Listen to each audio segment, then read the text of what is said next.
O presidente do Palmeiras esteve na sede da CBF na segunda-feira. Lá permaneceu por aproximadamente 5 horas e reclamou da arbitragem.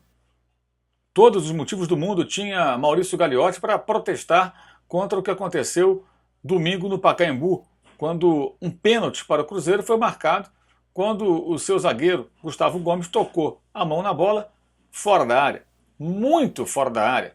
Um dos grotescos erros do apito cometidos no último domingo, em jogos do Campeonato Brasileiro.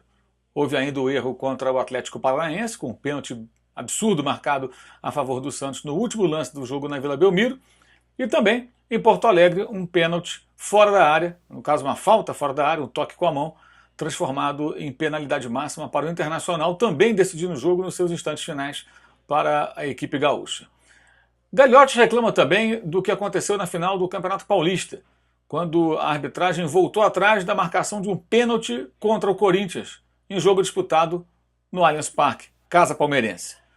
Ok, há uma forte suspeita de que houve interferência externa e que só por isso o árbitro voltou atrás na sua marcação, depois de muitas queixas também dos atletas corintianos. Queixas pertinentes, porque o pênalti comprovadamente não aconteceu.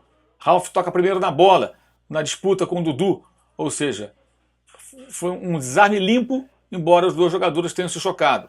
A arbitragem se confundiu, marcou o pênalti e voltou atrás. Se houve interferência externa, é um erro que merece algum tipo de medida, de punição, eventualmente, por parte da Federação Paulista ou daqueles que se responsabilizam pela arbitragem.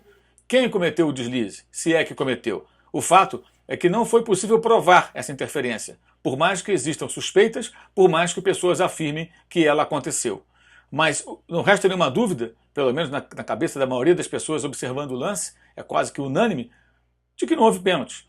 Ou seja, quando Gagliotti diz que foi prejudicado na final estadual, na realidade parece estar reivindicando que fosse mantida a marcação de um pênalti que comprovadamente prejudicaria o seu adversário e rival, o Corinthians.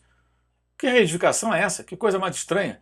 Outra queixa que não faz muito sentido é aquela que envolve a disputa de bola entre Fábio e Edu Dracena, no jogo de ida entre Palmeiras e Cruzeiro, aqui em São Paulo, pela semifinal da Copa do Brasil. Os palmeirenses reclamam que o gol teria sido legal. Bem, primeiro não houve gol. A jogada já estava paralisada quando foi chutada para as redes cruzeirenses. Segundo, o lance é no mínimo polêmico. Para muita gente, eu me incluo entre elas, houve falta com o braço do Edu Dracena no goleiro Fábio. Para outros, uma disputa normal de bola pelo alto. Ou seja, um lance polêmico, um lance discutível, não pode ser transformado em roubar o meu time, prejudicar a minha equipe. Não dá para você tratar como verdade absoluta algo que gera muita discussão. Você pode ficar insatisfeito com a arbitragem, mas essa vitimização realmente não combina. E mais bizarro ainda é que estamos falando do time que lidera o Campeonato Brasileiro, que já tem um pé na próxima fase, a semifinal da Copa Libertadores, que chegou até a semifinal da Copa do Brasil e que tem o maior orçamento do futebol brasileiro. Que tem seus motivos para reclamar da arbitragem? Sim, como todos têm. Já foi beneficiado, por exemplo, no começo do campeonato, quando, contra o Internacional, o Inter saiu do Pacaembu reclamando de um gol anulado. Tivesse empatado aquele jogo, lá no começo, pela pontuação atual, o Inter seria o líder isolado do Campeonato Brasileiro.